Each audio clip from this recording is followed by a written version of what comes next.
Good evening, everybody. Happy New Year and welcome to the regular meeting of Fernie City Council held at 6:30 p.m. on January 14th, 2025. I'd first like to acknowledge that the city of Fernie is located within Kukinamakis, the unceded territory of Yakutat Nucleat First Nation. We recognize that we live and work within their vast lands. Akanahunik are from Yakutat Nucleat and are members of the Tanaha-speaking peoples of British Columbia, Idaho, and Montana. Before I call the meeting to order, a couple of items of quick business. The first being that we have recently been in contact with our local RCMP about drugged drinks in town. Anyone who feels they have information should contact our local RCMP, and please be vigilant and careful and safe out in the community. And on a more upbeat note, I would love to take this opportunity on behalf of council to introduce our new corporate officer, Lavinia McElwee. Lavinia will be stepping into this role while corporate officer Meredith Daniel is on maternity leave in the coming months. Lavinia brings a wealth of legal and administrative expertise to the position and has already been working closely with Ms. Daniel and the corporate services department in her capacity as acting corporate officer and deputy clerk. Beyond her professional experience, Lavinia is deeply involved in our community, coaching and organizing youth and adult sports in Fernie. She has recently retired from playing high-level sports herself and continues to be an active contributor to the community alongside her family. We are confident that Lavinia will provide excellent guidance, support, and leadership during this transition and will ensure continuity in our operations during Ms. Daniel's absence. So welcome, Lavinia. With that, I'll call the meeting to order and I'll ask for a mover and seconder that the agenda of the January 14th, 2025 regular council meeting be adopted. Moved by Councillor Hamilton, seconded by Councillor Ramadas. Any discussion? All those in favor? That is unanimous. Thank you. And now I'll ask for a mover and a seconder for the following staff recommendation that the the December 10th, 2024 regular council meeting minutes be adopted. Moved by Councillor Hamilton, seconded by Councillor Audie Kelly. Any discussion? All those in favor? Thank you. That was unanimous. And as well as the following staff recommendation that the December 17th, 2024 special meeting minutes be adopted. Moved by Councillor Shoesmith, seconded by Councillor Audie Kelly. Any discussion? All those in favor? That's unanimous. Thank you. I'll now open the floor and invite the public in attendance or participating electronically who wish to comment on items listed on the meeting agenda in accordance with section 3.7.3 of the procedure bylaw to address council, except speakers must not address council regarding a matter for which a public hearing must be held or has been held pursuant to the Local Government Act prior to council's consideration of the matter or adoption of the bylaw. Speakers must not address council regarding a permit for which public notice must be given or has been given pursuant to the Local Government Act prior to council's consideration of issuance of the permit. And a speaker may only address council for a maximum of 3 minutes. And given there are no people in attendance in the gallery, I'll turn to Ms. Rhodes. And is there anyone online? And no one online has indicated they wish to speak, so thank you. We will now move into, well, I ask for a mover and a seconder of the following staff recommendation that council enter into committee of the whole. Oh. I believe Kim Lancaster put up their hand from the audience online just at the end of your call. Okay. I'll wait till she's promoted.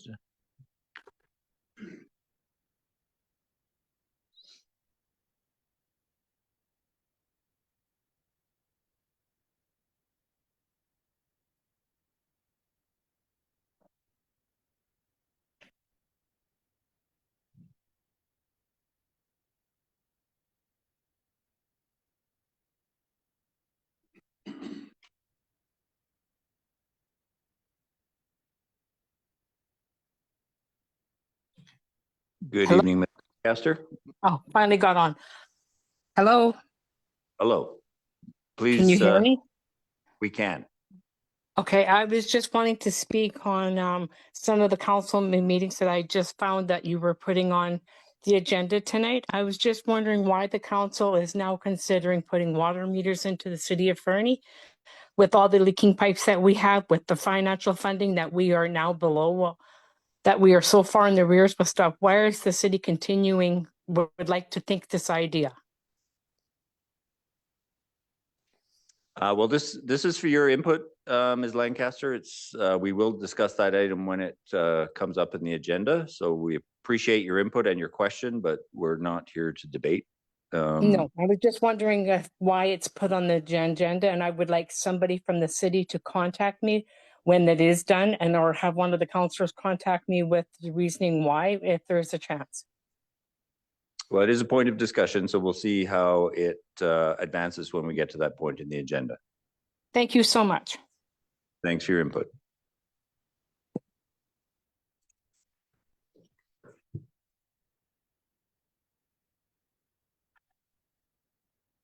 Now, item 6, and a mover and a seconder for the following staff recommendation that council enter into committee of the whole. Moved by Councillor Hamilton, seconded by Councillor Nixon. Any discussion? I had a bit of a point of discussion here. I sort of appreciate we have this opportunity to talk about resolutions, but sorry.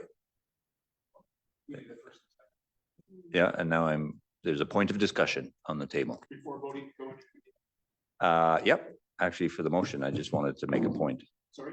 No, that's okay. That I appreciate this may be a lengthier discussion that we want to enter into tonight. And we do have a committee of the whole, an entire committee of the whole meeting coming up. And so there is an opportunity to continue this conversation. I just wanted to put that on the table. So with that, all those in favor? Okay, we're in committee of the whole.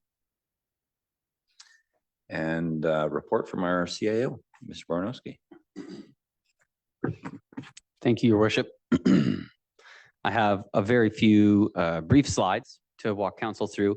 And then you are correct, as is council. We have upcoming meetings, including a committee of the whole. The intent was to introduce the dialogue tonight, have some initial discussion, and then allow for direction or additional considerations to be brought back to support council in an effective way in moving towards the AKBLG convention. There we go.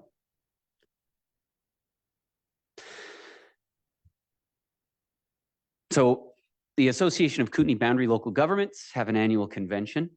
Resolutions from AKBLG members are brought forward to that convention, are debated, and if endorsed, are then brought forward to the annual UBCM convention in the fall.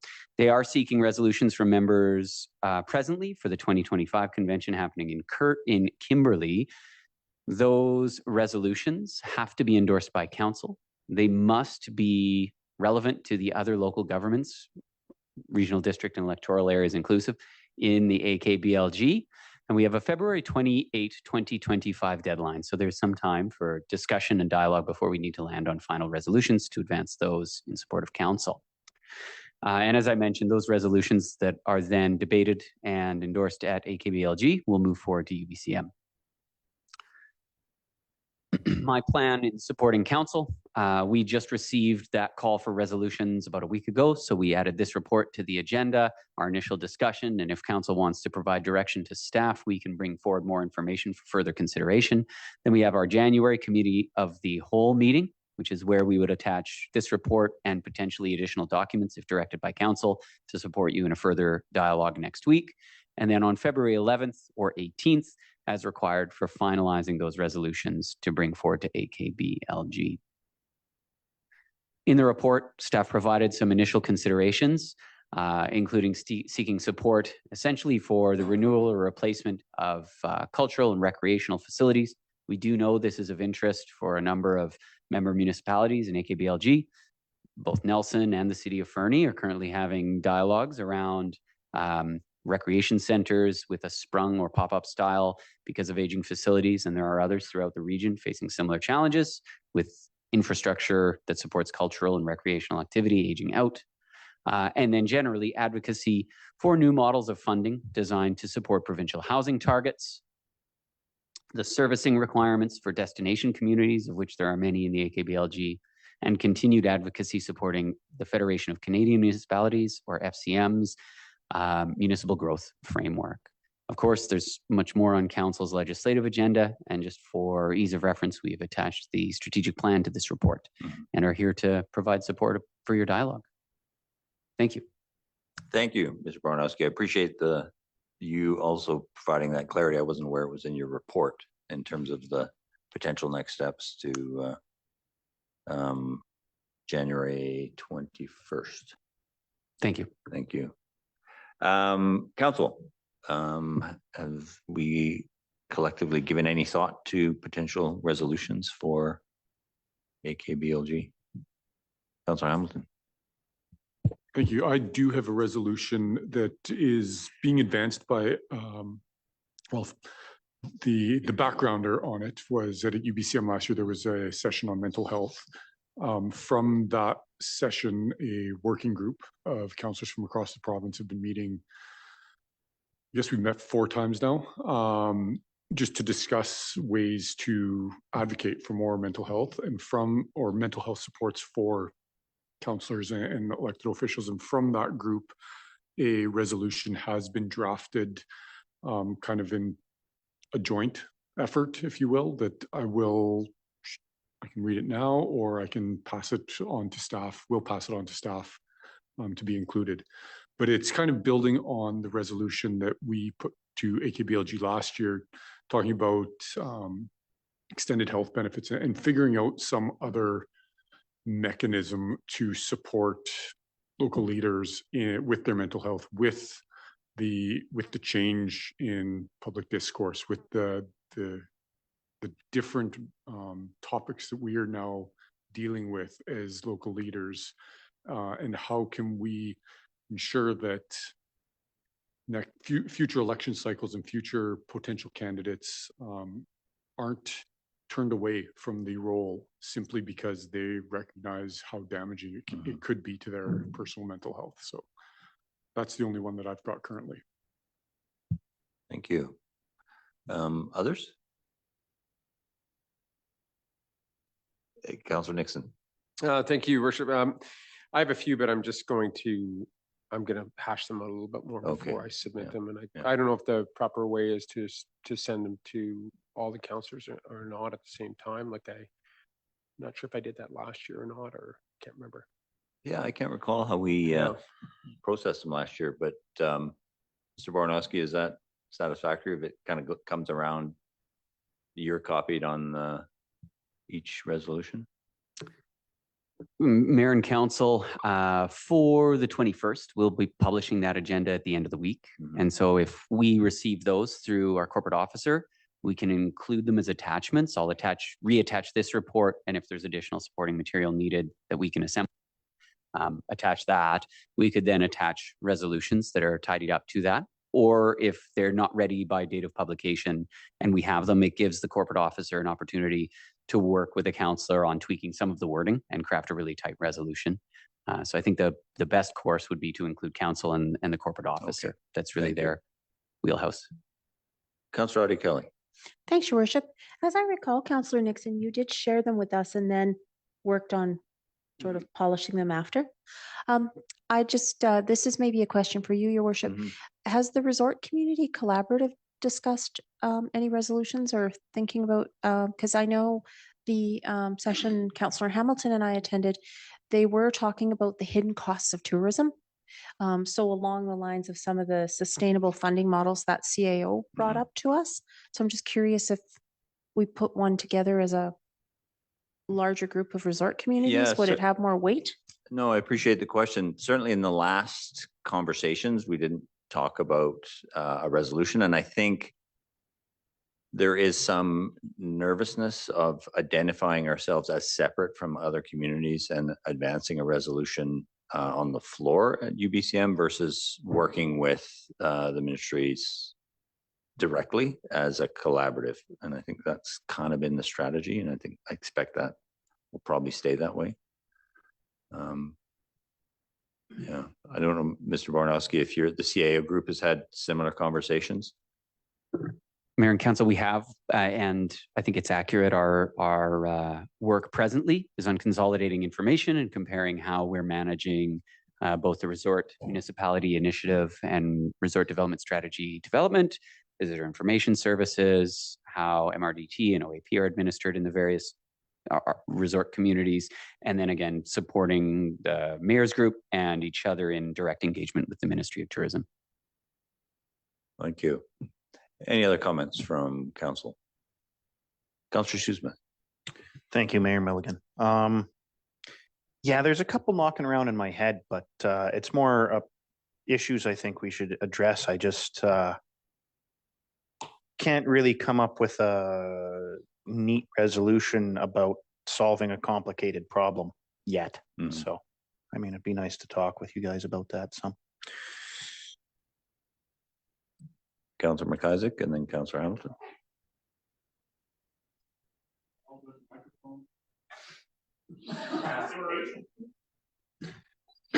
Thank you, Worship. To Councillor Shoesmith's comments, I was thinking as well that the nature of these resolutions, thinking about how we've approached them the last couple of years, they've generated a fair amount of dialogue and discussion, which I think is incredibly valuable. And I think it might behoove us if we actually purposefully set aside a block of time at the next couple of committee of the whole specifically for resolution discussion. So that would give us a little bit of time to consolidate our thoughts and perhaps get something down on paper, and then actually have a more wide-ranging, less formal discussion rather than trying to do resolution writing on the fly. I 100% agree. Yeah, if we can get some sort of parboiled resolutions on the table that we can discuss, I think that we're in better position to advance them. Councillor Hamilton. Thank you. The other thing to mention and to discuss, I also sit on the resolutions committee for AKBLG, and it's been an issue for the last couple of years. And one thing that has been discussed for this year is ensuring that all the resolutions submitted have solid backgrounders.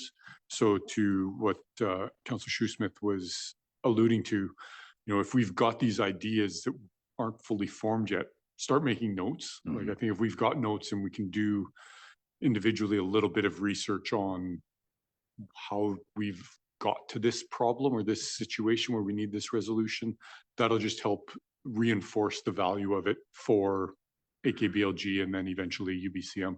Okay, yeah, that makes good sense. Thank you. Mr. Barnowski, does that provide a little bit of clarity going forward? We'll have, we'll circulate some draft resolutions, ensuring that our corporate officer sees them, and then we'll advance them for the 22nd and potentially, or 21st and potentially the following meeting to make sure we've got them honed.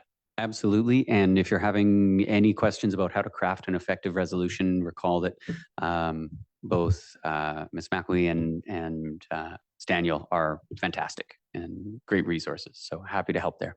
Thank you. Anything else on that topic? Seeing none, thank you for that. I will ask for a mover and a seconder for the following staff recommendation that council return to our regular meeting. Moved by Councillor Shoesmith, seconded by Councillor Audia Kelly. Any discussion? All in favor? That is unanimous. Thank you.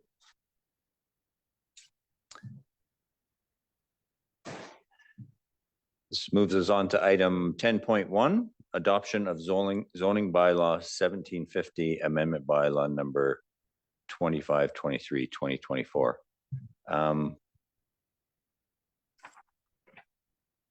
We'll ask, does anyone in council need refreshed as to what this bylaw is? It's of course in the package. Everybody's comfortable? Okay. I'll ask Ms. McElwee to read the recommendation, if you don't mind. Certainly, Your Worship. That council adopt zoning bylaw number 1750, amendment bylaw number 2523/2024. Mover, Councillor Hamilton, seconded by Councillor Nixon. Is there any discussion? All those in favor? That is unanimous. Thank you.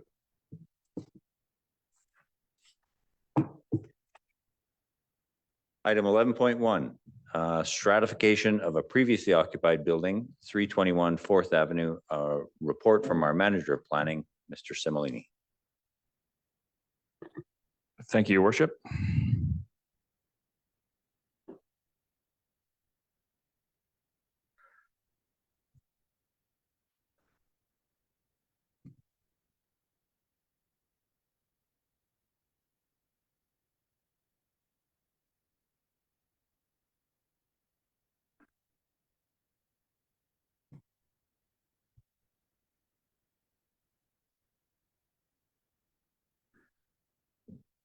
Council, tonight we are looking at the stratification of a previously occupied building at 321 4th Avenue, better known as the Trites LaRue Mansion. Over the past several years, the owners of that building have gone through a lot of work to fix it up and bring it up to a standard where it's no longer losing its heritage value and falling apart on a day-to-day basis. This council was not a part of the Heritage Revitalization Agreement. I believe it was the previous council, but there is a Heritage Revitalization Agreement in place for the property. Essentially what that is a bylaw that allows for variances in use and parking and things like that in exchange for that heritage building being brought back up to a standard and maintained at that standard. So the trade-off for the city is we retain a building of heritage value, and the property owner then sort of gets a one-stop shop for those variances and things that they need. So tonight we're looking at that building has occupancy for 3 apartment buildings that were built inside, and they are actually looking to be able to stratify those 3 units to be able to sell them separately. So right now they're under 1 title, and they're looking to be able to put them under 3 titles to sell them separately. So the current zoning is R4, although it is varied by the HRA bylaw, and that HRA bylaw allows for the 3-unit LaRue Mansion, as well as the construction of a duplex, which would be phase 2 of a strata, and a 4-plex which would be phase 3. It's important to note tonight that this recommendation coming forward is a little bit different than the previously occupied building files that have come forward for you, where previously we would list the conditions and then those conditions would go back to the property owner as a certified resolution. What we're doing with this one, because it is a phased strata, we actually need to approve that phased strata at the beginning of the process, which is now. But there's 2 phases that are going to take some time later. So when the property owner is ready to move forward with phases 2 and 3 in the future, what we leave as conditions now, we're held to. So we need to make sure that we're really thorough with that. So we're currently working with that property owner to come up with those conditions. As for the LaRue Mansion itself, because it is already brought up to code, it's already in 3 units and everything, really those conditions that you usually impose have really already been taken care of. So as I said, phase 1, Trites LaRue, that's what we're looking at tonight. And we're just trying to approve the stratification of the previously occupied building portion of that. Phase 2 is a duplex and phase 3 is a 4-plex.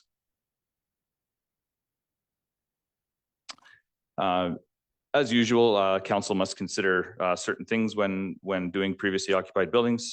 The Strata Property Act does have council look at priority of rental, proposals for the relocation of tenants, life expectancy of the building, any increases in maintenance, and any other matters it considers relevant. Oftentimes those matters would be things like making sure the building's up to code and things like that.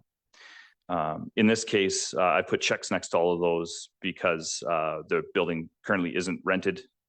There's no existing tenants to be relocated. The life expectancy of the building has gone up exponentially with the work that has been done.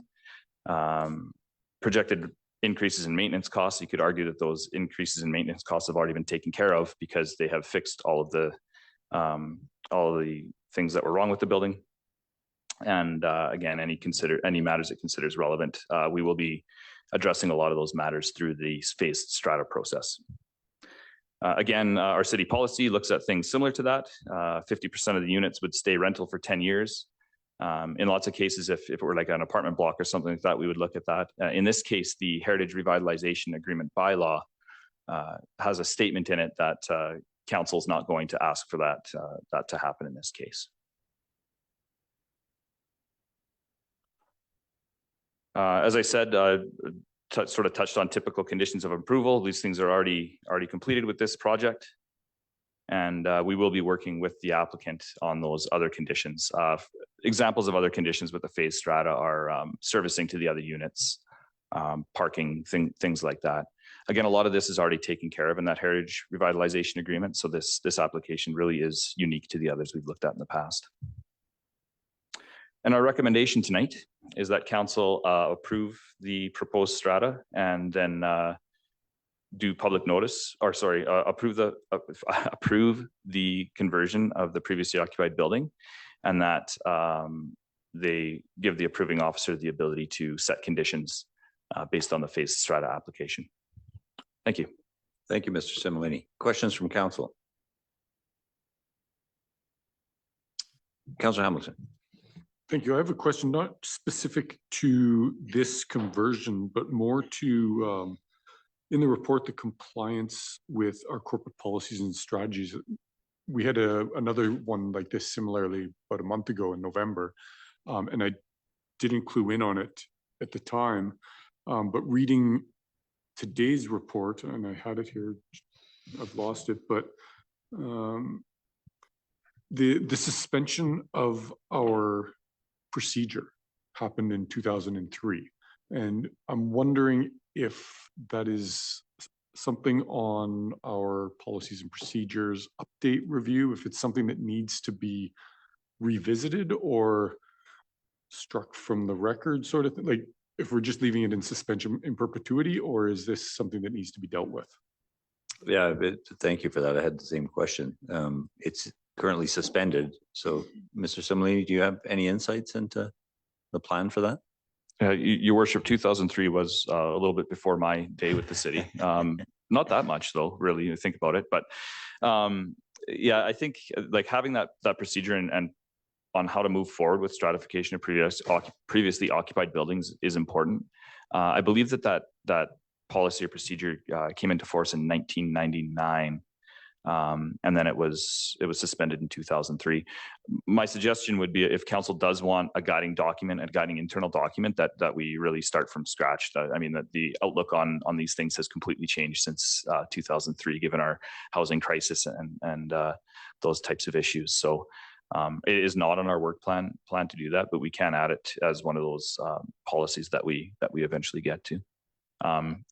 Shy of not having a policy, we do have the Strata Properties Act to go by, and that's the guidance that we generally use in our staff reports and what we consider. And not to lump everything under the OCP, but is that something would potentially be informed by the revision of updating of our OCP? Yes, Your Worship, that's correct. Some policy framework in the OCP could lead to a procedure coming forward for stratification of previously occupied. Thank you. Councillor McIsaac.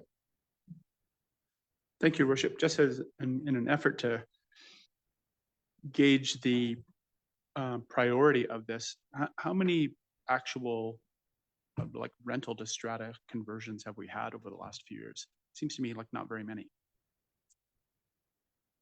Your Worship, through the council, I don't have a number on that now. We've done sort of ad hoc and 2 and 3 and 4 unit ones. I think that the last major apartment building maybe was it Dewick? Yeah, the Dewick Apartments. Yeah, and that was before my time in the planning role. So it has been a while since we've done a major one, but I think that those major apartment buildings, the large ones where there's a lot of rental units, those are the ones where you really have to give thought to that 50% rental and approval. Yeah. Thank you. Other questions, comments from council? Councillor Kelly. Thanks, Your Worship. Manager Similini, just that triggered a thought for me. We're just looking at the current existing building right now, right? That is correct, Councilor Kelly. The previously occupied building, it's the only building on site. That's what we're looking at. And then again, phases 2 and 3 won't consider previously occupied buildings because they will be new builds if and when they happen. So for phases 2 and 3, just so I'm understanding this correctly, there will be new or additional conditions. The HRA, does that still apply? And would policy about the city policy with rentals and stuff be able to be applied to other phases, even though it doesn't apply to this one? Your Worship, through to Councilor Kelly, I'll break that into two answers. The phases 2 and 3 will happen in the future, but the conditions that we put in place now will guide those forward. So we approve what's called a phased strata plan, and it gets filed with land titles. And the conditions with that plan are what the applicant or what the owner is obligated to when they develop. If we miss something now, for example, we can't go back and ask for it when they're ready to develop. So we have to be really thorough at this point to make sure that all of the conditions that we put into that phased strata approval are things that we want to see. Second question was regarding rental units. The plan here, I believe, is to stratify all of the units, and keeping in mind that we're not dealing with previously occupied buildings when the new buildings are built. So the legislation under the Strata Properties Act and previously occupied buildings will not apply. So we won't have to come back. We won't come back to ask council on a decision of stratification. If they apply for a strata and it's in line with that phased strata plan that we approve here, then that's what moves forward. And it does have to be consistent with the Heritage Revitalization Agreement, yes. Thank you, Mr. Similini. Just on the heels of that question, just so that I'm also clear, we're dealing with the previously occupied building this evening. There may be, or there will be, further work on the stratification and the entire property. There may be conditions that arise out of that, but they don't necessarily come back to council. Those are conditions that the planning department will put on the development as it goes forward. That's correct, Your Worship. Yeah. Okay. And that would also include any additional work that may need to be done to the existing building, but we're not aware of any at this point. If any comes up in our review, we will address it with the applicant and through our approval process. Thank you. That's very helpful. Thanks. Anything else? Seeing none? Thank you, Mr. Similini. Appreciate it.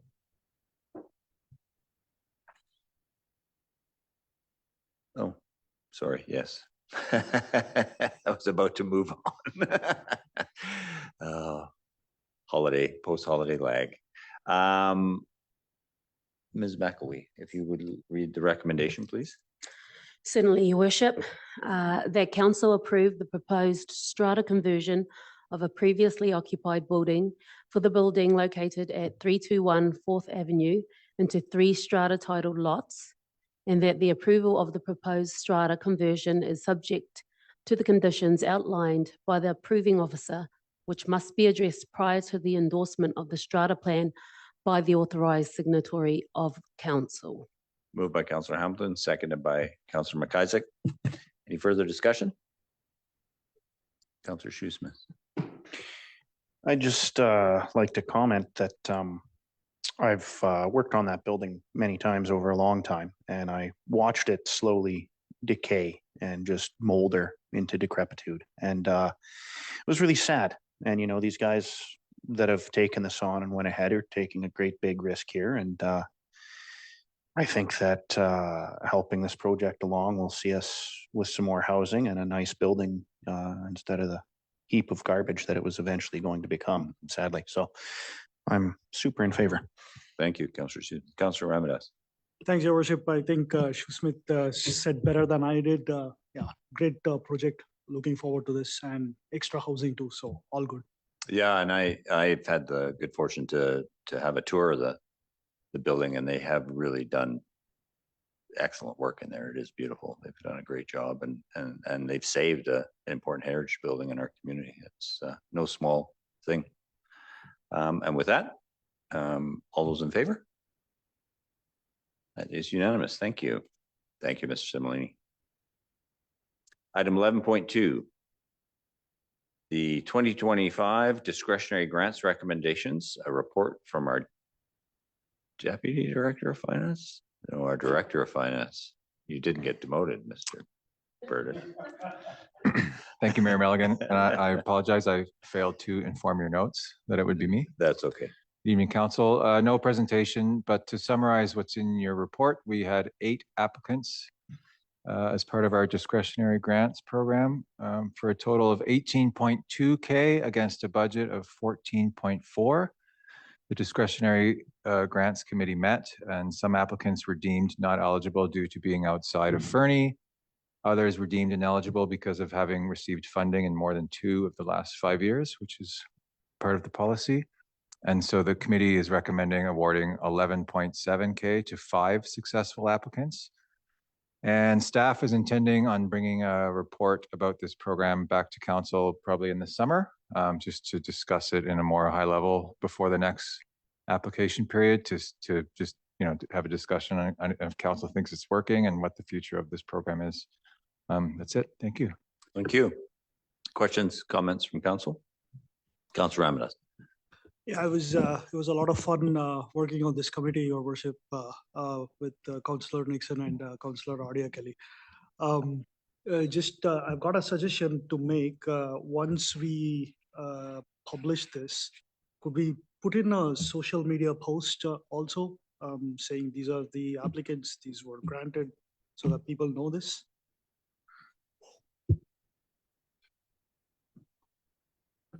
Yes, we can. Thank you. Thank you. I just had the one observation, the shade structure for the volleyball. Great idea. Of course, they'll work very closely with our parks, facilities, and recreation folks to ensure that they're appropriately installed in the right locations, et cetera, et cetera. Thank you. And with that, I will ask Ms. McAwee to read the recommendation. The council approved the discretionary grant allocations proposed by the Discretionary Grants Committee on November 28, 2024, totaling $11,712.58, as included in this report dated January 14, 2025. Mover, Councillor Nixon, seconded by Councillor McIsaac. Any further discussion? All those in favor?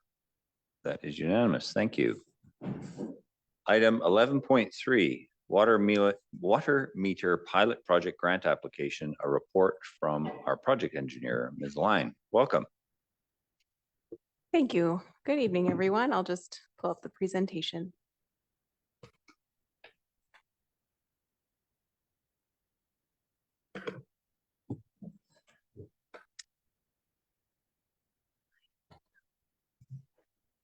Sorry, I'm just having a little problem with the mouse.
Doesn't usually happen, but sorry about that. That's okay, Ms. Line. Actually, if you've got it sorted, we'll wait a moment until the Yeah, two councils have absolutely. returned. No, don't apologize. Took advantage of an opportunity.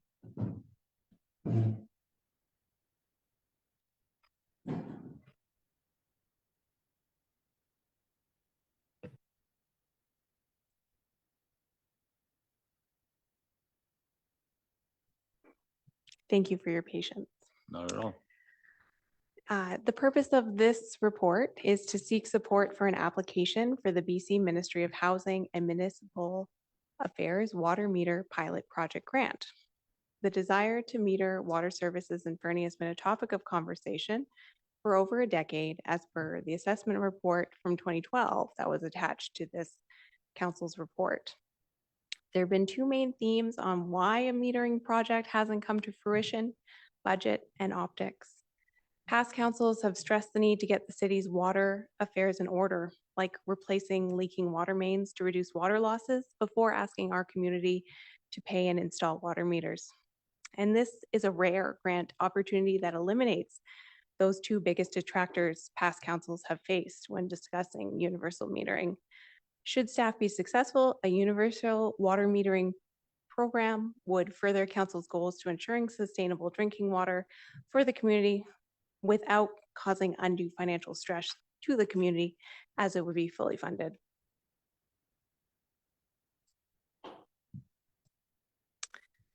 The grant in question aims to increase the rate of water metering in smaller BC communities like Fernie, with specific focus on single-family residential sector.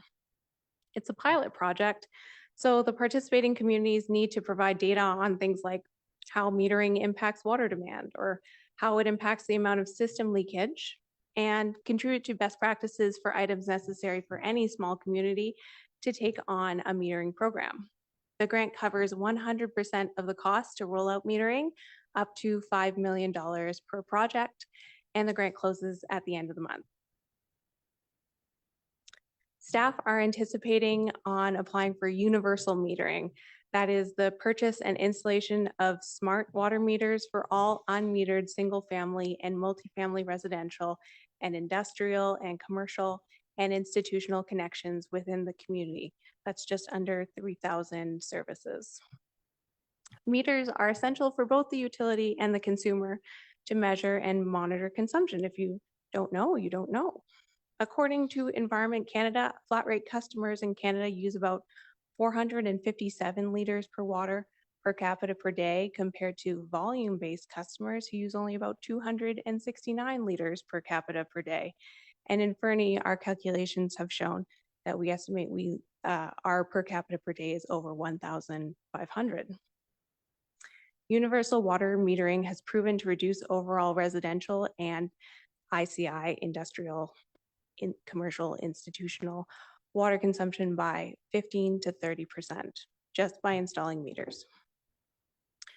While there's a comprehensive list of reasons why utilities choose to meter, there are a few underlying and fundamental drivers for universal metering. Equity. Consumers are billed for the metered volume of water they use. The meters allow residents to see exactly how much water they're using, and it empowers them to make their own decisions on if they want to pay more money to use more water or not. Efficiency. Metered customers are shown to use less water, and that rolls into environmental sustainability. Less water is less demand on our source. Plus, when we use less water, you use less chemicals. Less water goes to the wastewater treatment plant, and it frees up existing source supplies during low flow periods like the middle of summer.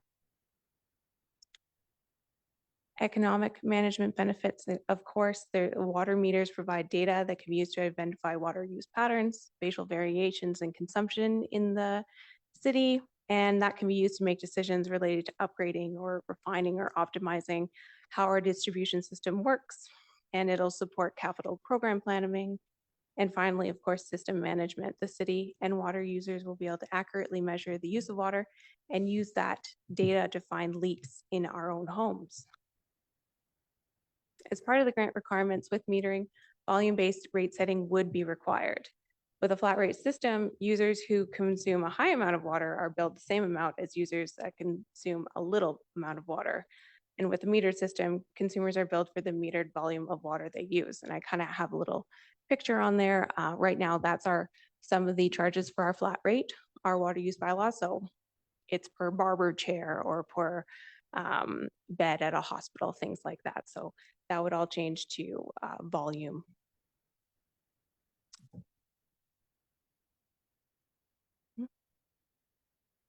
Before this grant opportunity popped up, on council's direction, staff were anticipating overseeing a water metering investigation report for 2025 if the budget was approved, looking for possible products what water meters are out there, regulatory requirements, and funding opportunities. This grant opportunity would bypass that potential project, thus there are still some unknowns to be determined for future operations and maintenance of water metering infrastructure. Should staff be successful in the grant application, this would be a major project that must be completed by March 31st, 2027. That's when the grant funding runs out. There'll be an intensive engineering, operations, and communications aspect to this program. Ongoing operational impacts include, but would not be limited to, things like meter maintenance, administration training, and customer support.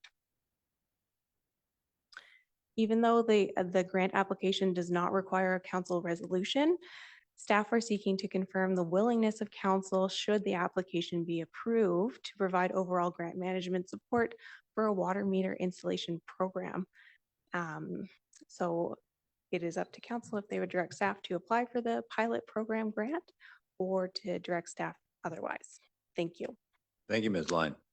Questions from council? Councillor Hamilton.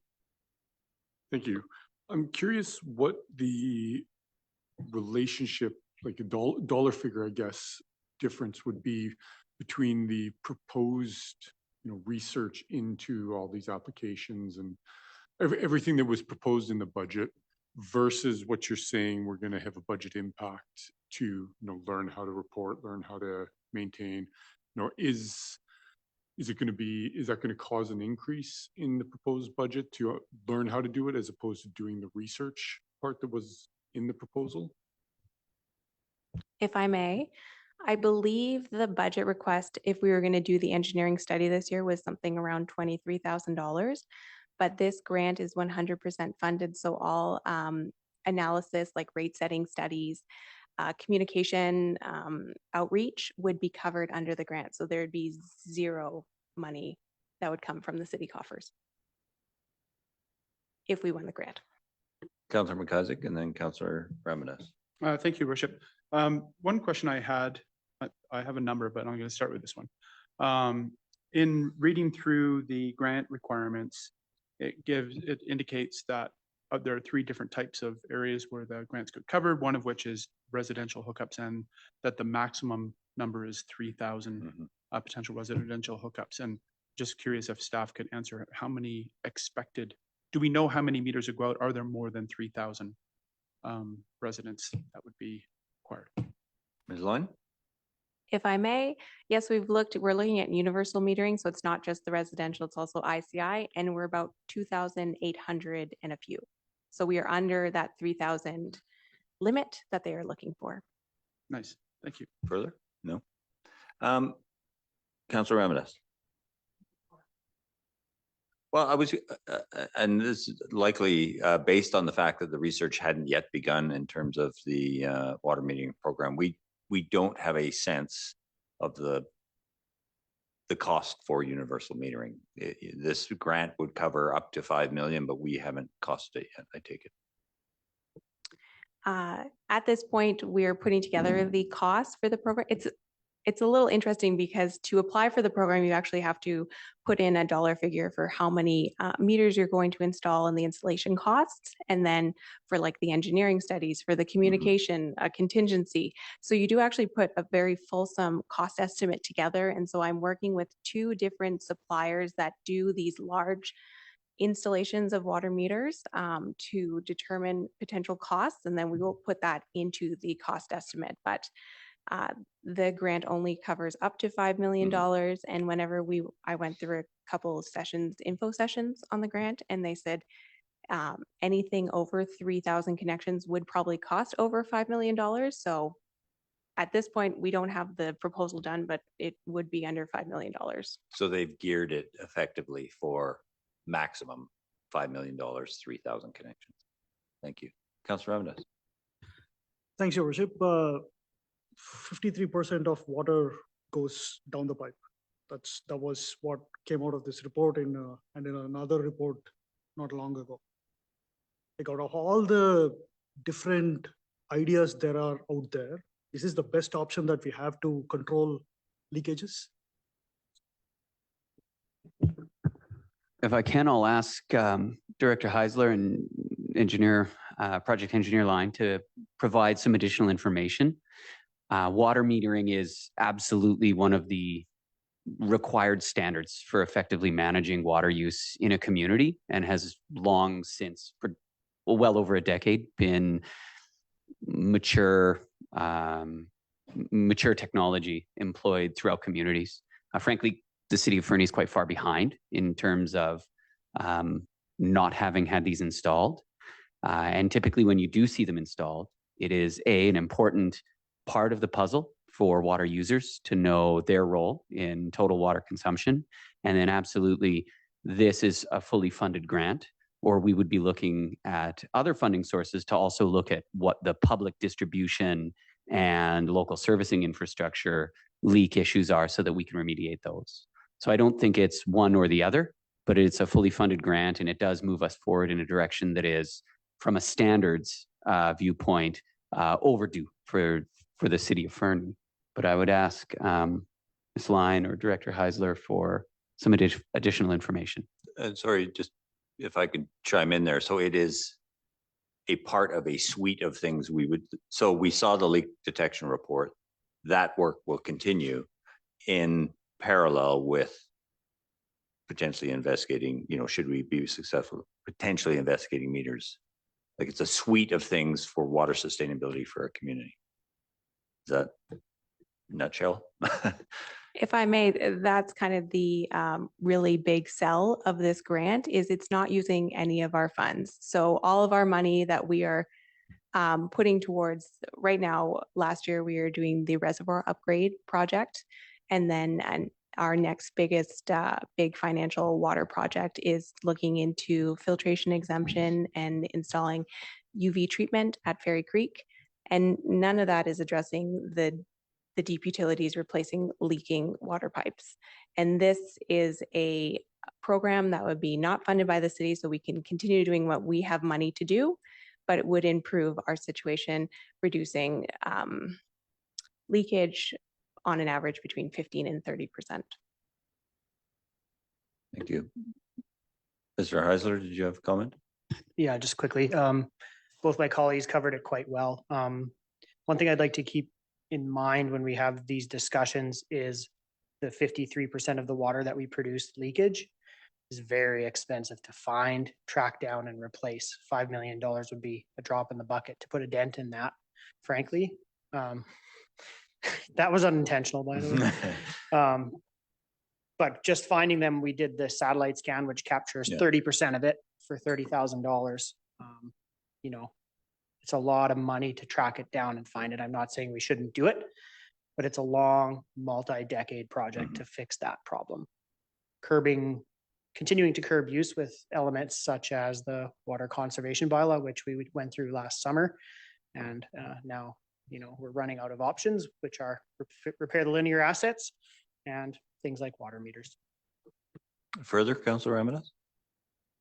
Your Worship, and maybe I'm being a little bit naive here. If those 30% you know where they are, why don't you just go fix those pipes?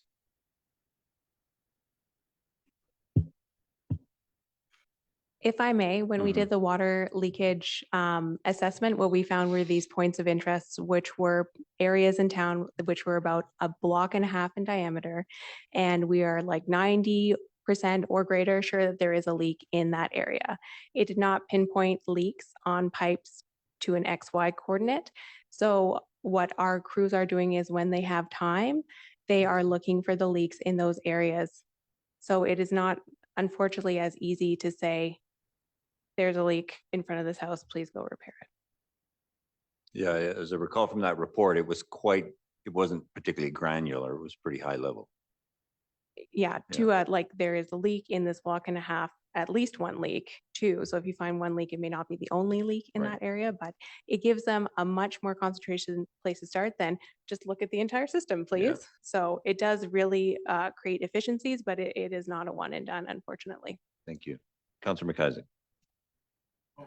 Thank you, Worship. I wanted to ask the question if meters and water leak detection were mutually exclusive, and I think that was well answered. Thank you. Councillor Audie Kelly and then Councillor Nixon. Thanks, Your Worship. I actually have quite a few questions. The 2012 report estimated the cost for supply and installation at approximately 1.6 million, roughly. Fernie was quite a bit different in 2012, and this project is capped at $5 million. So what happens if we exceed the $5 million? Where are we going to get that money?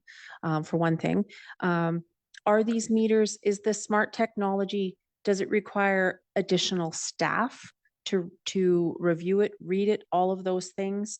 I'm curious about the ongoing management, the asset management aspect of it all.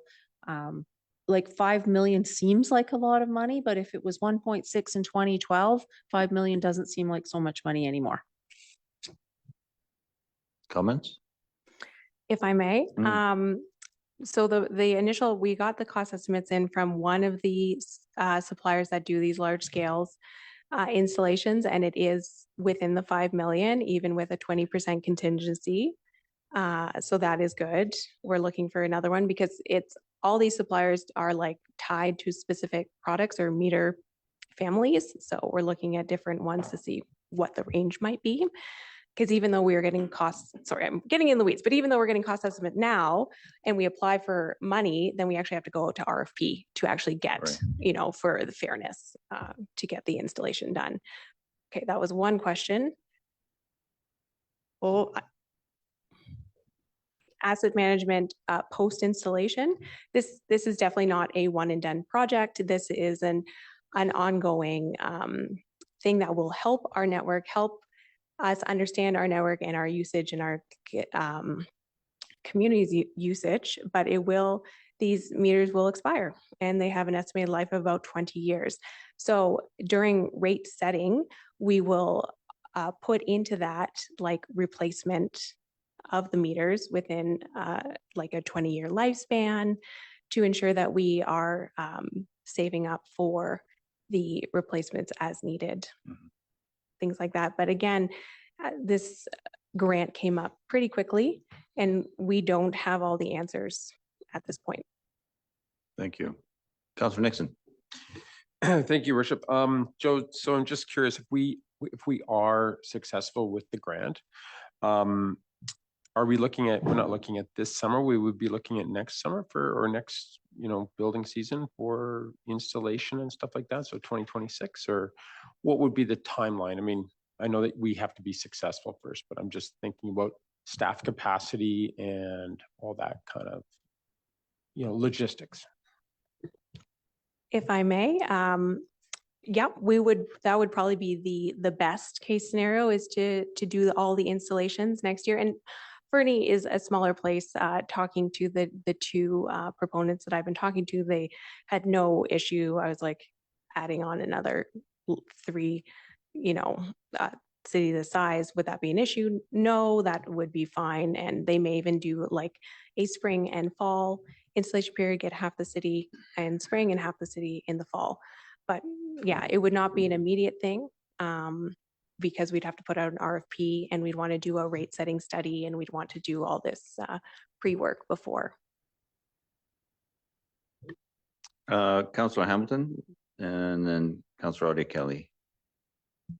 Thank you, Your Worship. Just curious with the kind of thinking of the timeline and the rate setting study, and would the plan be to, like you mentioned, some installed in the spring, some installed in the fall. Would there be a lag from when they're installed, or how long might that lag be between when they're installed and when we actually start applying this volume pricing? And I'm thinking from the perspective of, suddenly someone gets this and gets a bill and realizes, wow, I use a lot of water. If there's kind of a built into the system, a bit of an adjustment period, if you will, so people can recognize their usage patterns and adjust if necessary, if they feel like they should. If I may, yes, that would be something we would put in place. In the 2012 report, they talked about mock billing.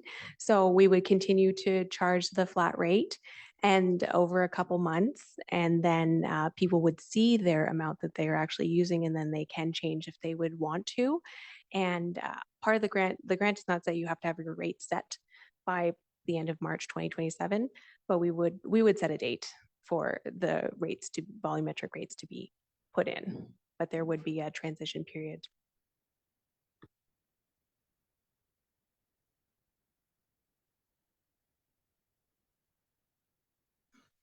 If I may, there was a question about if people would be required to read the. So this grant is focusing on only installing smart meters. And so those types of meters would, it depends on the meter, again, like the specific meter, but they would broadcast the consumption, and some of them actually work on the cellular network, and they go to an web portal, and people can get apps, and then they can have instantaneous, this is what's happening in your house, which might be nice for those second homeowners that don't live here. And if a water leak happens in the winter, then they could see that there was some weird consumption happening and they're not there. And then others are not as sophisticated app-based, but they still are sent at least once per hour the volume of water used to the city. And then the city can notify customers of, hey, it looks like you've had more sustained water usage than normal. Heads up. Yeah. Things like that. Councilor Rodney Kelly. Thanks, Your Worship. I actually had an opportunity to have a discussion with Mayor Wilkes about water meters. And I know that Sparwood thought that they had a town that was going crazy with water usage, just like we do. And they discovered when they put the meters in that actually it was a lot of leakage in their system. And they took, I believe, almost a decade before they were able to charge individual homes. So I'm kind of wondering a little bit about that. And then leak detection, what if the leak is on our side? That then puts us in a position of having to really fix that leak immediately, because we can't charge a homeowner for a leak that's our problem. Just for clarity, so Mayor Wilkes said they were almost a decade before they chose to charge, not before they were able. Yeah, to but charge. they had to put a lot of effort, I guess, into their own system before they felt comfortable charging individuals. Thank you. I just wanted to clarify that, please. If I may, so these water meters, because we are a winter city, we get very cold. These water meters would be installed inside or like in the crawl space below people's house, depending on where the water service comes up. So it would be fully on the private property, right? Because if you can think in your mind of like a water network, you have the water main, the pipe in the street, and then you have the service that comes off. The service is owned by the city to property line. At property line, it is then owned by the private citizen. It's on private property. So the water service continues, and then it enters the house. And at that point, when it's nice and warm, that's where we put the water meter on. So any leaks that it identifies is just past the meter. And so that would all be private property service leaks. Thank you. I got you. Councilor Ramada. Thanks, Your Worship. I think I didn't get the answers to my questions, CAO. Like, my question is not around the costs. Costs is whatever, right? Like it's some costs associated with it, and we're chasing these grants. let's say in a situation where there was no grant money available, okay, and you know half of your network is leaking right now, what would you have done? Mayor and council, I would absolutely be recommending that we look at water metering, and off the back of the report where as an employee, I believe we should have been looking at water metering way back in the day. Because if you don't know truly what individuals and corporations are using, you don't really accurately know how much water is being lost. We may find that we are as water thirsty as the report said, or that we are not, similar to Sparwoods. But it's important to know, for equity, how much water people are using and bill them based on user pay, rather than having individual homeowners or individual businesses subsidize wasteful users. And it allows us to have what is one critical part of the puzzle, which is knowing how much water our users are using, and we know how much water we're producing. We historically have had off and on district metering or area metering, where we could also know, if we restarted those programs, how much water is being distributed through a local area, and then that math compared to end of the road usage. Those are all really important data points for helping us address our system. Municipalities all across BC, Sparwood inclusive, as we just heard, have leaky systems, and that's a reality of it.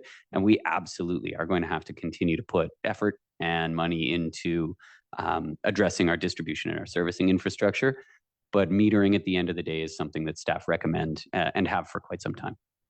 Mr. Eisler? Yeah, if I could jump in there too. I know I talk about it all the time, but the IICP makes assumptions based on the age of the pipe and the pipe material that likely you have issues. On top of that layer, we now have the scan of the leakage study that gives us another zone within that pipe that, okay, if that's a cast iron pipe and we got a leakage study confirmed, we know we have a problem in that area. However, the costs to remediate linear assets is quite high. So that's our barrier, right? Dumping, $10 million, I'm just picking a number, into doing specific leakage studies could start narrowing down a small portion of those pipes. But we're using what we have right now with a $30,000 satellite scan and then a study on the age of our pipes to give us something. But ultimately, it all comes down to funding to replace those assets. We could accelerate our IICP priorities or decelerate them, right? So what's to be done? That's kind of the options in front of us. Thank you. Councillor Shoesmith. Thank you, Mayor Milligan. So we're installing meters in every house, and this is supposed to tell us exactly where leaks are, but I don't quite understand how they can tell us where the leaks are at any better than a zone level. Because how do they know where the leak is upstream? I mean, you can take the delta, right? But like between what you're pumping into that area where we meter it, right? But does that hone it in enough to actually fix a specific pipe? Maybe I'm missing something obvious here. Well, I think it's a fair question. How do water meters help with leak detection in the overall system? If I may, there's twofold. First, it will find leaks that are happening in private residences, right? If your toilet is leaking and dripping, it's going to register that. So that is a leak that it will find. So past the meter, it will find those leaks. Secondly, district metering is not my specialty, but I will try and go through it, and I will ask for help of previous people in this room who have helped with district metering. However, so imagine a neighborhood and you measure the water going into the neighborhood at night with these larger meters on the water mains that service that neighborhood. So you imagine there would be low amount of flow, low demand in the middle of the night. So that's when you do the metering. And then if you also know what the households are doing during that time, then you can be like, okay, this is the expected usage. And then that's just a, X minus Y equals Z. Mhm. However, then you start isolating within that zone. So you turn off water mains and then you measure again with the district meter the demand in that area. So you can bring it down to smaller, like a block level to find leaks. And then it is up to our staff to actually leak locate for that final water main break. Thank you. Thank you. Councillor McIsaac? Thank you, Worship. I might change my question here because I was going to comment that how incredibly valuable it is that we have a community right down the road that already has been able to use the data to do leak detection. But the answer to the question just now made me curious. It appeared that, maybe I heard this incorrectly, it appeared that in the original satellite survey that we narrowed leaks to a block radius. And now I just heard that this would narrow it to a block radius, and then we would do finer granularity by turning on and off systems. Was the original granularity from the survey coarser than the block? Did I mishear that? If I may, the satellite leak detection was about 1.5 blocks on average for that points of interest. And then depending on how rigorous you are in your district metering analysis, overnight water flows analysis, you could get it down to what I like to call a valve circuit. So if you have a water main break in the middle of the street, everything that you'd have to turn off to isolate that water main, that's a valve circuit. So you could get it down to that level, but lower than that, it is our people looking leak detecting on that line and the services on that line for pertinences. Thank you. Councillor Hamilton? Thank you. My initial question's kind of been answered and the topic has already kind of been discussed, but I guess philosophically for me, at the end of the day, this is less about, leak detection in our system and as much about ensuring that every household is being treated equitably as far as their water usage. Why should I be paying as much for water as my neighbor down the street who's constantly watering their lawn, washing their driveway?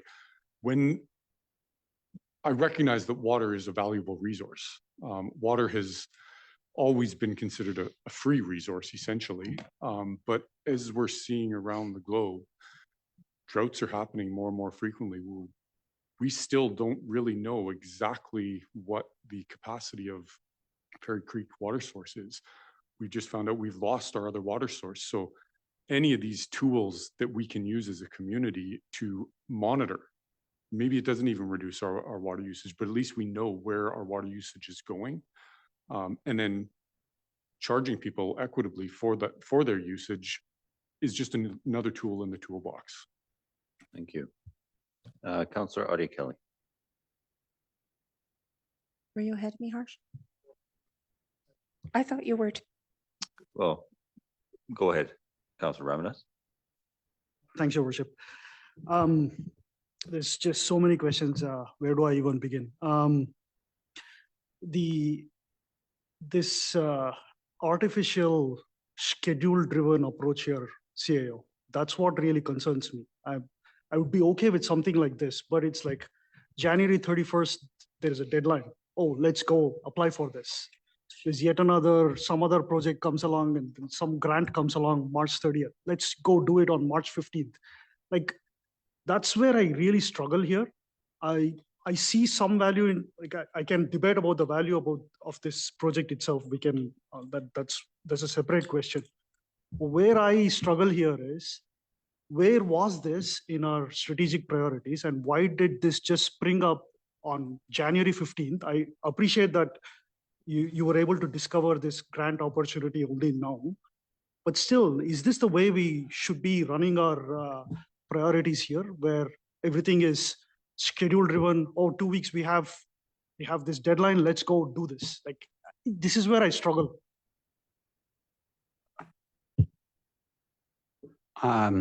I respectfully think that's a gross mischaracterization of how we're approaching our water system. Water meters have been a recommended action for over a decade, for a long, long time. And so they're in the list of important things we're meant to advance for the system. And we recognize that we have really significant water, wastewater, and other infrastructure projects. But we don't sit around waiting for a grant and then dream up a project. We have a long list of potential priorities. We have council direction, specifically by resolution, to keep our eyes peeled for grants such as this. We took that specific council resolution, acted as council directed us to do, and have brought a recommendation for a fully funded metering program. And so respectfully, this is absolutely in line with specific direction from council, master plans and studies that recommend this action as an important part of safeguarding our water system. We're not sitting around being not strategic. We're absolutely following direction and recommendations from studies. Thank you, Mr. Baranowski. Councillor Audia Kelly. Thanks, Your Worship. I just really, and apologies, but I need to ask this again. So if the leak is not on my property, and it's on the city property, there's no way I'm going to be charged for leakage in the city system. That is correct. Okay. And question 2, if you don't mind, Your Worship. I just want to be understanding, because we often talk about workloads and priorities, and council asks interfering with staff's work plans and priorities.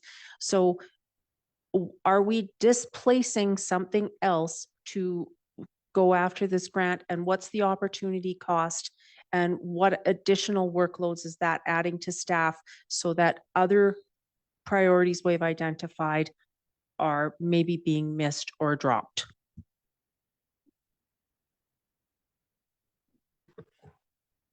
Through to Your Worship, to council, tackling a project of this scope and this politically sensitive alongside the fire hall is obviously extremely challenging. Like we get that.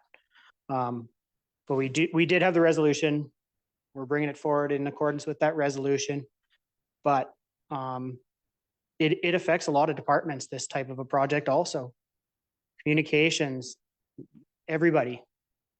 Modifying our bylaws.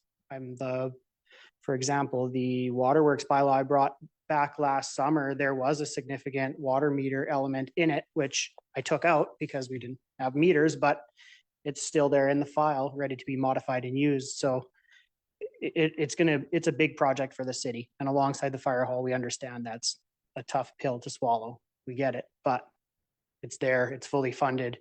It's for small communities. So it would be irresponsible of us not to bring it forward to council. Yeah, and I think ultimately, consistent with our strategic plan, our desire for a sustainable community. I mean, the opportunity cost is $5 million missed if we don't at least apply for this. And I get it, it's politically sensitive, I understand that. But I do think water conservation is a shared responsibility between the city of Fernie, who supplies the water, and the water users at the other end. And I think we all have a role to play. And I think meters consequently are an important part of that equation ultimately. Councillor McIsaac. Thanks, Your Worship. I apologize because I feel like that was a really valuable philosophical discussion. I'm about to drill down to a really tiny detail. No. And I just wanted to ask a question. I know that we have a number of older homes in the community where, in order to prevent winter freezing, they actually have to leave a tap on. How do we accommodate that with meters in the future? How will we deal with that? If I may, that would be part of the rate setting plan. Different communities such as Tofino charge different rates depending on the time of year. Even there are a lot of strategies to address that that we will have to look into, because obviously we don't want people's services to freeze. Some of the meters actually have temperature gauges on them as well, so they can notify you when the water temperature near the meter is getting to a freezing point, and then you can turn on the tap to actually reduce the amount of water you're using. But again, that would be something that we would have to address as part of the rate setting strategy. Further follow up. Thank you. Yeah. I mean, well, first comment, is there anything smart meters can't do? Like, good grief. But the, I guess the follow-up question I was going to ask is, there is a broad spectrum of rate opportunities and timelines when that might be invoked and all of those sorts of things. Within the $5 million grant, and I didn't read through the details of the grant carefully enough to see this, is there funding that will support our staff in determining options for rate setting or timelines or different priorities or levels and things like that? Is that included within the potential grant money to support our staff in doing that and creating that? If I may, yes, there is. We would put in a line item for engineering and that type of assessment work and communication work and all those very large projects that will be undertaken as part of this. Further? Councillor Shoesmith. Thank you, Mayor Milligan. Give me a second to collect my thoughts here. When this came before us previously, I felt that now was not the time, or then was not the time to pursue this. Well, I feel people should pay for what they use. That's only fair. We have to be realistic about our situation in terms of our current workload, staffing, sheer number of projects that we're taking on, and of course the political realities of this. We know there are a lot of problems with our system. There's a giant itemized list in a big binder. It's great. It's not, but there's a ton of things we know we can be fixing. And I would rather that we spend our time pursuing those, and I would be happy to vote for money for an accelerated IICP process here before we identify extra problems. This is a giant ask. This involves people in every house in town, every business in town. And I'm certain there's a handful of businesses using tons of water and not really paying for what they're using.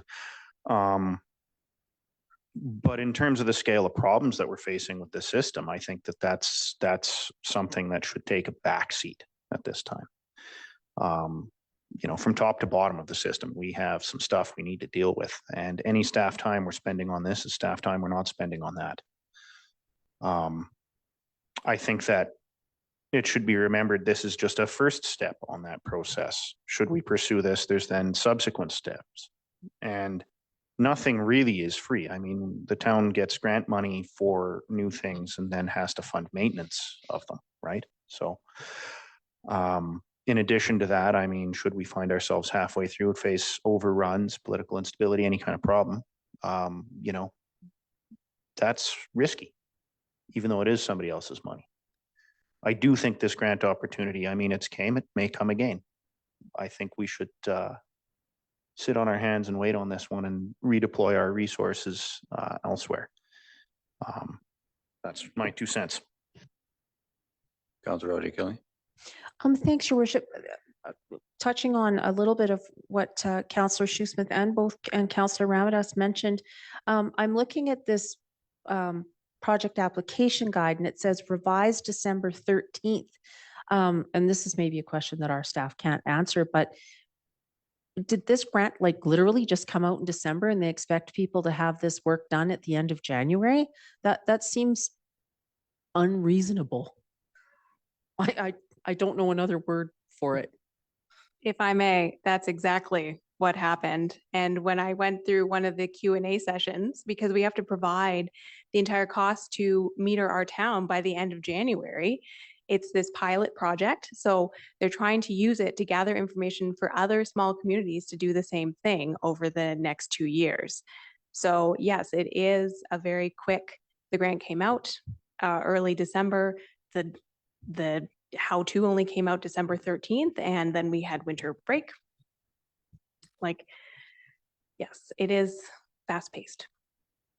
But it does not, you know, limit the merit of this amount of money to a community such as us that do not have the budget to pay for such things and do not want to ask our community to pay for that, in my opinion. And in my brief experience here, that's not unusual with these granting opportunities, that they come up quickly with short turnarounds. Councillor Hamilton and then Councillor Nixon. Thank you. Yeah, in my experience as well, grant opportunities come up and there's open for a short window. You know, this, at the end of the day, we're discussing whether or not we want to apply for a grant. We're not saying whether or not we want to proceed with the project. We're not saying whether or not we're going to go ahead one way or the other. We're just talking about the application process. Nothing says we're going to be successful. If we aren't successful, this is still $5 million that we are then going to have to go to the community, to our taxpayers, to fund themselves through a tax rate increase. This is already taxpayer money that has been paid in to provincial coffers that we're trying to bring back into our community. The time spent applying for the grant in the grand scheme of things is time well spent, in my opinion, for this project. Thank you. Councillor Nixon and then Councillor Shoesmith. So we just read this. This is a rare grant opportunity that staff believe eliminates the two biggest obstacles past councils have faced when discussing universal meeting cost and optics. Honestly, it's $5 million. We're going to apply for this. If we don't get it, and it's going to be instituted, it brings, we could potentially be facing this anyways with regulation in the new year or next year or whatever. So let's apply for this. Let's get this grant and let's install these meters. I mean, I don't know what we're arguing about. Councillor Shoesmith.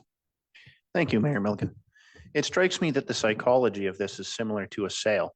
You're in the supermarket and you see that something's on sale, or there's a buy one, get one free, and then that drives your purchasing. And I, you know, I appreciate that we're ready to go on this, and that's actually no small thing. But I think that being frugal and careful involves not jumping at every sale that you see. Again, I mean, yeah, 5 million upfront, that's great. But once we've jumped on that, you know, now we're obligated to see this thing through at cost of time, if nothing else. But I mean, that's assuming everything goes well. So I'm leery myself. Councillor Hamilton. This was something I was going to point out earlier in response to one of the other councillors' questions, but water meters, we discussed at the April 23rd meeting. We discussed at the May 14th meeting. We ultimately put a direction to staff at the June 19th meeting. Watch for grants and other funding opportunities in order to conduct comprehensive investigation, assessment of water usage patterns, benefits, technological options, costs, regulatory requirements of water meters, and with a specific focus on their implications for climate resilience, if and when internal resources allow. We've got the internal resources to go ahead and apply for a grant. Why are we second guessing our previous discussions and decisions at this stage? It's, you know, to counter what Councillor Nixon said, it feels to me like this isn't actually solving one of the issues. It's potentially solving cost, but we seem to have an optics problem, and for whatever reason, suddenly now that the opportunities before us, don't actually want to take the step forward across the threshold. Yeah, and you know, there's frugality and there's frugality, and I appreciate Councillor Shoesmith's sort of reasoning in the sale mentality, but ultimately, it's, from my perspective, as I've said before, water conservation is a shared responsibility, but it's between ourselves as an organization and our community as a whole. And I think water meters provide one tool in the tool chest where we drill down ultimately to improve our water conservation across the board as a community, both in our homes and in our infrastructure. And I'm not sure turning up our nose at the potential, let's just call it that, the potential for $5 million is the right decision in terms of frugality. I think there's an opportunity here. We have set staff on a path as Councillor Hamilton has just talked about, to investigate that opportunity, and here we are. And I think, you know, we've sort of discussed this to death. I think we can see a bit of a philosophical or political divide around the table, but you know, from my perspective, I support the notion of pursuing this because you know, the risk of repeating myself ad nauseum, this is a responsibility for everyone in this community, is responsible use of water. And I think there's a perception that water meters result ultimately in increased cost of water. I don't think that's necessarily true. I think there is the utility. We have a flat rate fee now. We'll be able to determine what our fee structure will look like, and that will be part of the investigation. And I don't think we should assume that we're going to come out of this worse off than we are now. I think ultimately, as a community, we'll be better off. I'm going to let Councillor Shoesmith speak, and then I'm going to call the question. Thank you very much, Mayor Milligan. I'll be brief. I agree. It'll probably be a wash in terms of what the costs are in aggregate to people. Unintended. My opinions then and now haven't changed, and there hasn't been a big time between it. It's just simply that at this time, with the state of the system, I don't feel this is the right thing until we've addressed some of the other issues we're aware of. And it hasn't been that long, and we haven't yet. So, thank you. With that, I'll turn to our corporate officer and ask if you'll read the recommendation. Certainly, Your Worship. That council endorse the application to the BC Ministry of Housing and Municipal Affairs water meter pilot project grant. Moved by Councillor Hamilton, seconded by Councillor Nixon. Any further discussion? All those in favor? Myself, Councillor McIsaac, Councillor Hamilton, and Councillor Nixon. All those opposed? Councillor Ramadas, Councillor Shoesmith, and Councillor Adia. Thank you.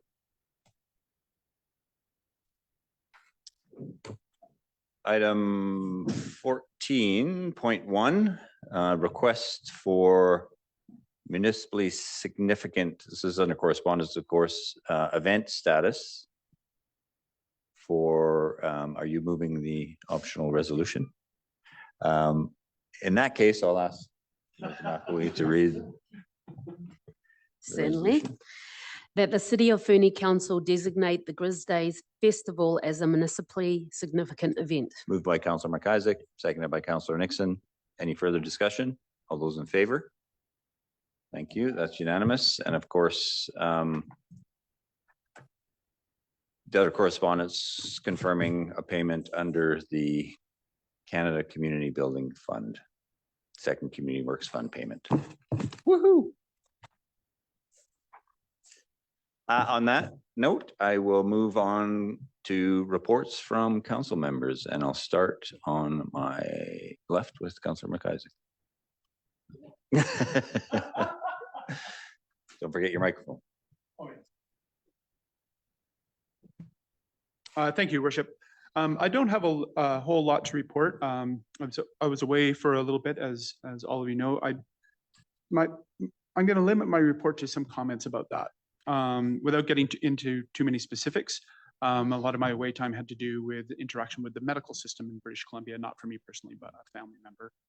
And one of the things that really struck me, my interactions over the last little while, were two things. One, driving back and forth to Penticton in the middle of winter multiple times over mountain passes is not for the faint of heart. Mm-hmm. And the work that's has been done in communication to AKBLG, and from there to UBCM, and from there to the ministries regarding the challenges of medical transportation from rural areas in British Columbia is ongoing and as necessary as ever. And to that end, I wonder if at some point it might be valuable for our council to invite some of the groups that are attempting to fill those holes to come to council and talk about how that's going. And I'm thinking specifically of organizations like Angel Flight and Hope Air, and perhaps not necessarily together, but at their leisure, to say what they're doing and help communicate some of that to our community, because it is very challenging. Not everyone has the wherewithal and means to go and do that easily. The other thing I want to comment about that was that, like with a lot of institutions in our society lately, for whatever reason, when it comes to communication, we seem to have this predilection of always identifying the negatives with very little comment on the positives. And I recognize the fact that, you know, there are individuals who have incredibly negative outcomes, but we generally only hear of those dozens of interactions per day instead of the thousands or tens of thousands of positive outcomes that are happening. We don't focus on that. And that is our nature. We want to fix a system. We want to improve it on the basis. But it's incredibly disheartening to hear constantly that our medical system is broken. You know, it's not. It's not broken. My interactions with it have been profoundly good, profound for my family. Every person that I had any kind of interaction with was caring and professional and competent, every one of them. It was just a good reminder to me, especially somebody who regularly sits on the periphery of the medical system in British Columbia, thanks to my family, to see the fact that the people in the system are doing a great job. The medical system we have is very, very good. It is world class. That is not to say that there aren't issues and that we shouldn't be working on it, but it is marvelous. And so I wanted to say this because some of the things coming out of COVID, for example, there were a lot of dispersions cast on people within the medical community for the type of information, the mandates that were people required to follow and so on. And it created a negative aura over the system that hasn't actually dissipated completely. And the people that are affected by that don't deserve that.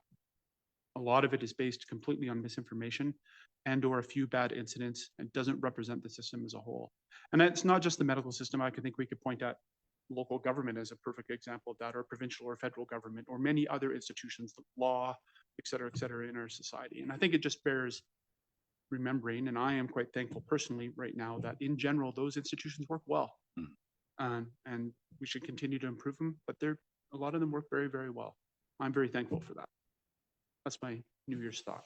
I appreciate that perspective. Thank you. Councillor Ramirez. Thanks, Your Worship. Apologize, I was away on vacation in Los Angeles of all places, if you can believe, just 1 week prior to the fire. I know. And 5 years ago, I was in Hawaii just 1 week before the volcano erupted. So somehow I choose the wrong places. Anyway, that was the reason why I couldn't make it to the last council meeting. I went through all the tape, all the comments from the community with regards to the proposed gymnasium. I'm trying to reach out with all the community members who came up here as and when I can. So trying to gather as much information as possible before whenever it comes to our vote. So that's what has kept me busy in the last couple of weeks. Thanks. Thank you for that. Councillor Hamilton. Thank you. Yeah, I had a great Christmas and New Year's holiday as well. So happy New Year's to everybody, and hope everybody had a good holiday season. Since I've been back to work, Council Cafe last Monday, had a couple great conversations with some community members there. Also have had a AKBLG board meeting. Discussed a number of things, and actually have a follow-on meeting around the advocacy piece, and coming up later this week or start next week. Can't remember off the top of my head. Is it tomorrow? Thank you very much. I'd also like to acknowledge interim President McIsaac at the AKBLG board, who has taken over the role after the president stepped aside for some other reasons. So congrats to Mr. Councilor McIsaac for stepping in there.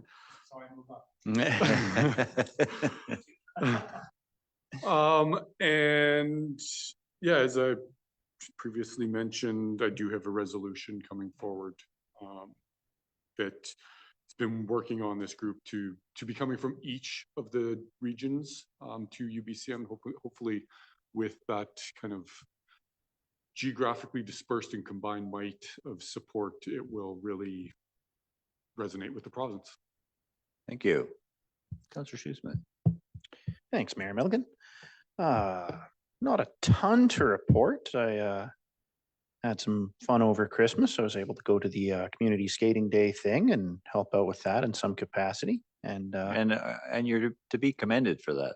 That was a lot of fun. Good for That you. was really a lot of fun. And yeah, not too much else to report. No, family's good. Everything's good. Kind of took a week off last week, which was not even close to being a week off with 2 little kids. Good for you. Councillor Nixon. Thank you, Worship. Happy New Year to all of you. I got to go to the Fernie on Fire. That was fun. It's quite the high singer, that's for sure. The fences were well set up. I did hear from a few people that their faces were on fire. So literally, not literally, but figuratively. I want to congratulate the Fernie Secondary School senior girls and boys. We were just in Nelson on the weekend and they won everything. They went against some 4A schools like Mount Baker and they beat them. And it's amazing Excellent. watching these kids play. And so it's a real testament to the coaches and to the kids for trying so hard. So it's great. That's about it. Thank you. Councillor Adia Kelly. Thanks, Your Worship. I was able to, I really enjoyed the Christmas party for the city. So thank you everyone who organized that and to the Bay Leaf. It was great. I was able to attend an event at the library before Christmas, which was lovely. Our library is continually amazing. They do so much for the community. So I'd like to highlight that. Council Cafe, I was able to have a couple of interesting conversations at the last one. And actually, Happy New Year to the community.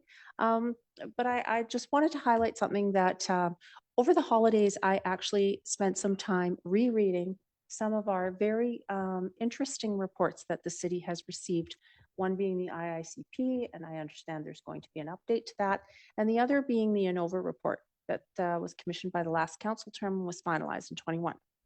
And it actually rose some concerns for me from some of the recommendations that were made within that report that we haven't yet addressed and that I think are pertinent to things that we're being currently asked for.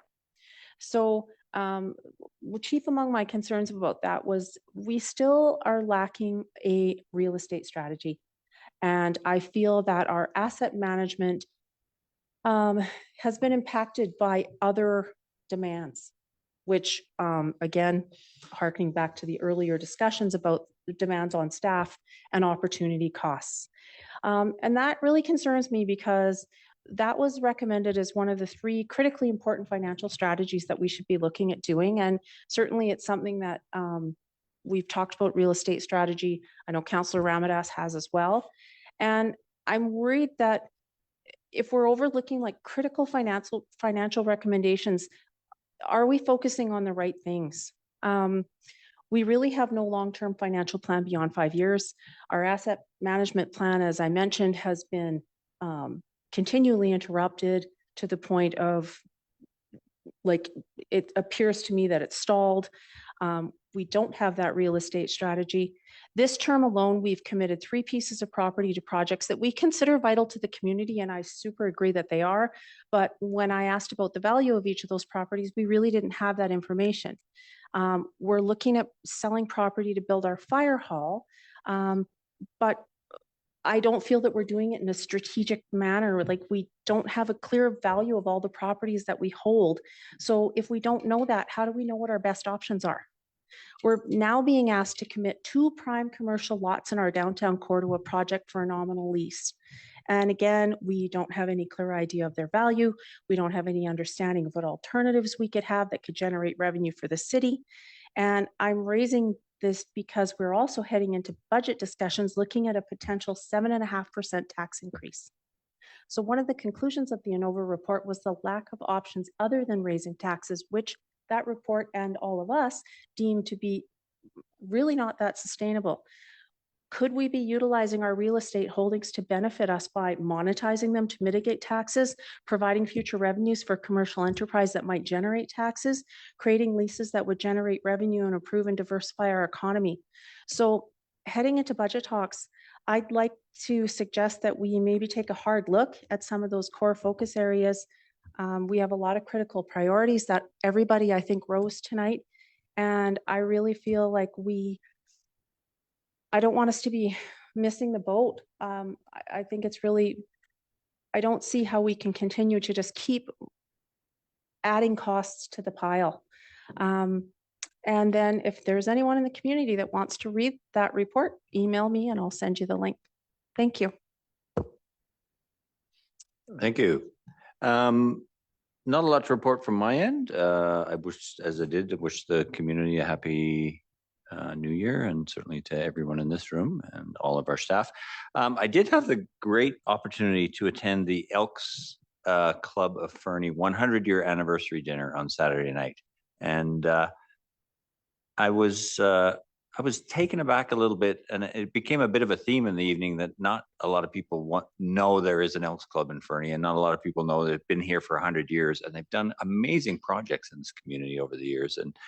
And there was a great anecdote shared by a fellow who's now an Elk, who was on the original skateboard park committee, and he went to the Elks and he asked for money, and they didn't hesitate. And at the time they gave him $1,500, and he said it was the catalyst for every other service club to follow suit, and so he immediately joined.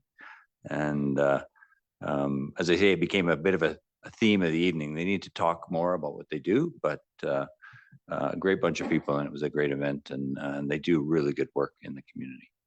I attended the Columbia Basin Alliance for Literacy luncheon at the Food Share on Monday, and I believe it's every Monday they host it, and I would encourage other councillors to do the same. It was a really neat event, like lots of newcomers to the community, lots of people who are just brand new here, and they come in for a bowl of soup and a conversation, and I was really impressed, and a great way to meet new people in the community. So I'd encourage you to go by, and if you have the time, and visit.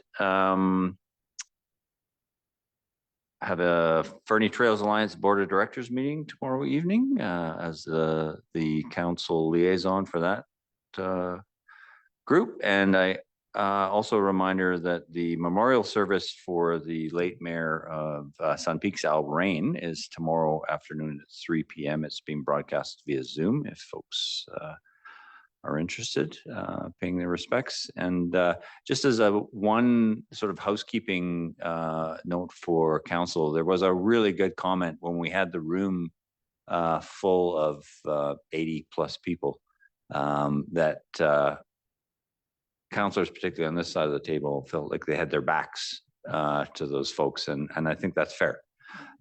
So I've been talking to our corporate officer about rearranging the room, and we had hoped to have a plan, but we have some logistical challenges that we'll have to work our way through. So we are working to make it more community facing. Councillor Ramirez. Is it going to be a permanent fixture, Your Worship? A permanent fixture? As opposed to a rotating one? Yeah, it will just be, we won't rotate folks around the table. It'll be a change of furniture layout. Yeah. So I'd let council know that is in the works. With that, unless there's other business, I think we're adjourned. Thank you, everybody.